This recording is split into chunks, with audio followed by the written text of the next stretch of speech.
Hey all, the EC wallet and the New Zealand dollar stablecoin launched about a week ago, so we thought we might just do something a little bit fun, a bit of a roundup of some of the questions we've seen on our Facebook, on our Twitter, on all of our other social medias, just to kind of explain a few questions that you guys have had, help you guys understand what we're doing here and how it works.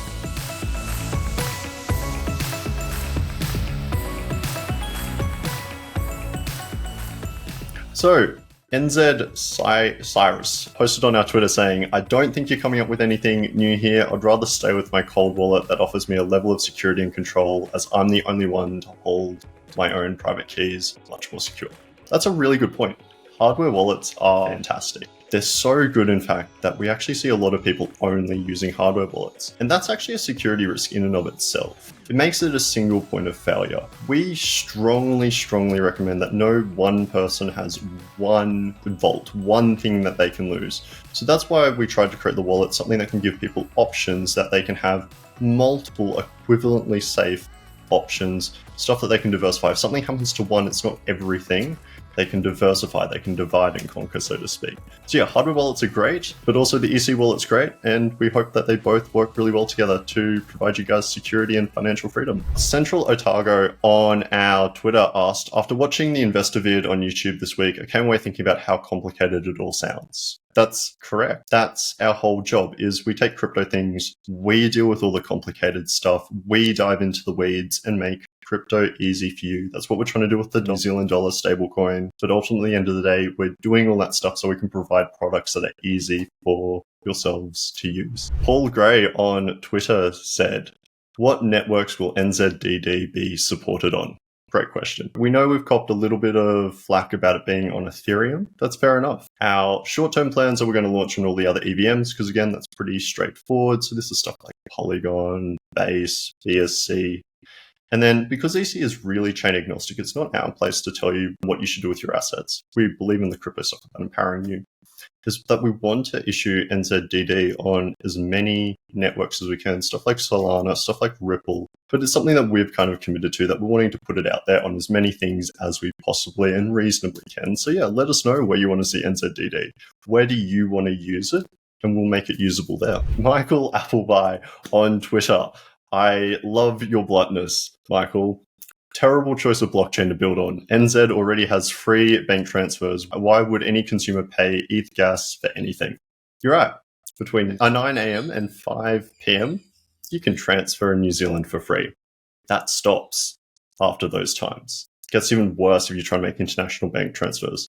So this is kind of a minimum viable product. It's something that works 24/7 globally. That's where we see the value add on the current New Zealand banking system. And the second thing is, it's not just going to be Ethereum. Ethereum is just the one we launched on. We're really wanting to push it out to as many different chains as possible. We've got a couple of fast follows to the other EVMs, stuff like Base, stuff like Polygon. And then we're wanting to put it on to stuff like Solana, to XRP, really get it out there to where people want to use this. This is a product for you guys.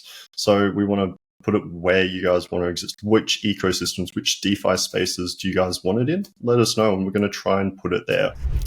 Golding Arts on Twitter said, if I chose NZDD as a withdrawal option, is it still considered an unrealized gain for tax purposes until I exchange it for fiat? Great question that you should ask your accountant. Big disclaimer here. This is not financial advice. You shouldn't be talking to somebody like myself about what you do with your own tax. That definitely sits with you. That being said, the reason we did NZDD was actually to kind of help answer this question. So because stablecoins that are US-based, that are US denominated, they go up and down in value related to the New Zealand dollar. You can actually have taxable events on that. If you buy a stablecoin at price 1 and then sell it at price 2, and that price has changed, that's something you have to add to your tax. So NZDD was meant to simplify that whole process. It doesn't get you out of paying taxes. Let's be very clear about that. Because it's stable in value, the tax calculation is starting price, finishing price. If starting price is the same as finishing price, there's nothing to worry about.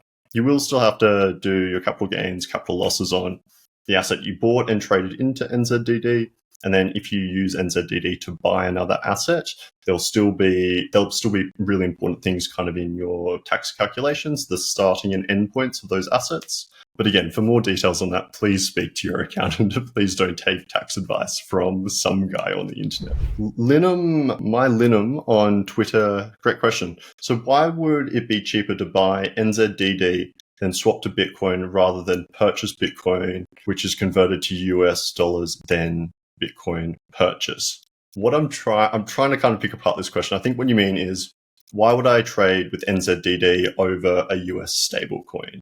And so buying in, that's really not the issue, right? Like if you're going from New Zealand dollars to Bitcoin, that's pretty straightforward. The catch is if you want to do that at times when the banks aren't open, when it's 2 a.m. on a Sunday night and you're not going to be able to make a bank transfer. This provides you a way of interacting with New Zealand dollars anytime, anywhere. It also means that when you want to transfer out of an asset, say you've done some really, really good returns, Bitcoin's up 50%, and you're wanting to transfer it out, lock in those returns, but you don't want to transfer all the way back out to fiat because you might want to hold a little bit of stuff on chain, something stable, something secure, and wait for the next opportunity. NZDD is a really, really good option here. You can move out of something, just hold and wait, and then when you're ready to move again, when you're ready to strike, you can do it instantly. NZDD transfers happen in about 10 seconds. So yeah, you can strike in 10 seconds versus having to wait for a bank transfer to turn up, which can be God knows how long. Keeping your keys on any device or cloud storage seems like a terrible idea. And we completely agree. That's why we built this wallet. Our hot wallet, traditional like phone wallet apps that you kind of have, they all keep the keys on one device. What makes the EC wallet different is we wanted to kind of make that experience that's really quick and easy to use, but without that really key vulnerability. So we've used this technology called MPC. And what MPC stands for is multi-party computation. Essentially means that your keys don't ever sit in one spot. They're spread out, they're distributed. It's a distributed ledger, kind of like the way blockchains work. There's no one point of vulnerability. There's no one point of attack. No one person can just attack one thing and get access to your cryptos there. We really try to make it unlosable. If somebody gains access to your cloud storage, they won't be able to gain access to your funds. If somebody attacks Easy Crypto, they won't be able to gain access to your funds. If somebody takes your phone, they won't be able to gain access to your funds. It's really meant to be resilient and really embody that kind of crypto idea of decentralization. There's no one point of vulnerability. Central Otago has a really good question on Twitter. Do we still control our keys? Easy Crypto, any other third party can't make transfers on your behalf. This is definitely a self-custody wallet, just not in the traditional sense. But because the key shards are distributed, you're kind of put with trusted parties. That doesn't mean that those trusted parties can conspire behind your backs. That doesn't mean that anyone else can do stuff.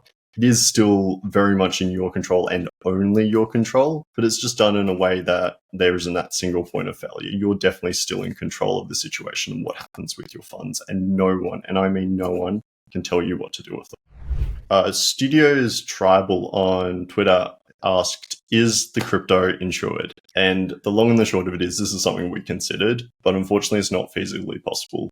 We chose to have a non-custodial wallet, which means the funds are in the user's control. And because it's non-custodial and the user could do whatever they want with it, we wouldn't have been able to get insurance at a reasonable cost for it. There's always be too much uncertainty about, were these funds lost or did the user just hack themselves, right? So it's something we've looked at. It's something we still want to figure out a solution for if we possibly can, just to add that extra level of safety. But essentially the trade-off comes down to, if you have access to your own funds, it's actually really, really hard to get insurance for them, unfortunately, currently. But that might change. We never know. Pretty K, NZ, congrats team. Is the full version of the wallet going to support all coins you sell? Yeah, that's the intention. We want this wallet to support everything. We want it to be the last wallet that you'll ever need. We don't want you to have half a dozen different wallet apps on your phone. That being said, every single coin we add is another lot of work. It's the same amount of work to add Bitcoin as it is to add Ethereum, as it is to add some micro cap chain down it. So it's just going to take a bit of time. We're slowly working through the list. We're starting at the top points, stuff that you guys most buy, and then we're slowly working our way down. So yeah, eventually the plan is we want it to support every single coin that we sell and make it the one wallet that you need. Bok Dundee asked a question. Do you have any plans to extend this to faster, cheaper, smoother EVM blockchains such as Avalanche? 100%. If you actually look at the contract on Avalanche right now, so if you take the contract address that you see on Ethereum and you copy and paste it over to Avalanche, you'll see that we've already actually minted it there. We're slowly rolling out to these chains. We did just want to start with Ethereum just to make sure everything's safe, that everything's working. And then as we get more comfortable with that, we're going to slowly start rolling it out. And yeah, really cool thing that we've done is across half a dozen different blockchains, they'll all have the exact same token contract address by using some really cool like backend tech stuff that we found out about. Guy on LinkedIn asked a really long question that we really wanted to take a bit of time to actually talk about. So he asked, what underpins NZDD technically? Like what network, if it's public or if it's private, if it's permissioned, what's the consortium? How does all that kind of tech stuff work? So first and foremost, I just want to be really clear. NZDD is not a decentralized project. Because we're backing it one-to-one with New Zealand dollars, we just don't have the option to make it decentralized. Too much stuff we'd have to do. It just wouldn't be practical. It wouldn't be reasonable to make it decentralized, unfortunately. In terms of technology that backed it, we actually made some really, really interesting decisions. So the first one is we had a no new code policy. And for a new product, it sounds kind of like a weird thing to decide. How do you make a new product but not writing any new code? We didn't want this product to be on the cutting edge. We didn't want this to be the bleeding edge, because the bleeding edge is kind of where you get cut, right? We intentionally use technologies like the ERC20 standard, stuff that has been in market for a while now. It's been battle tested. Billions, if not hundreds of billions of dollars have run through the contracts that we kind of designed this off. Second of all, we used libraries that are used by, for some of the more like exotic features in it, libraries that are used by USDC, by a lot of the other big stablecoin projects. So we really wanted to make it a very secure, safe project by using really trusted, really, really well-known products that have existed, and that, yeah, we're not going to be the first one to find out if there's an issue with it. If there is an issue with any of the stuff we've built, to kind of answer Mark's question, is it multi-chain? Not for launch. We're just keeping things really, really simple right now. The main asset is the main chain we're going to support in wallet. We're going to expand out, but just as part of making it simple, making sure no one has a really bad experience for start. We're not trying anything complicated. We're not trying anything too adventurous. We're just trying to keep things, pretty straightforward. ETHs on Ethereum, Matic on Polygon, really, really basic stuff just for launch.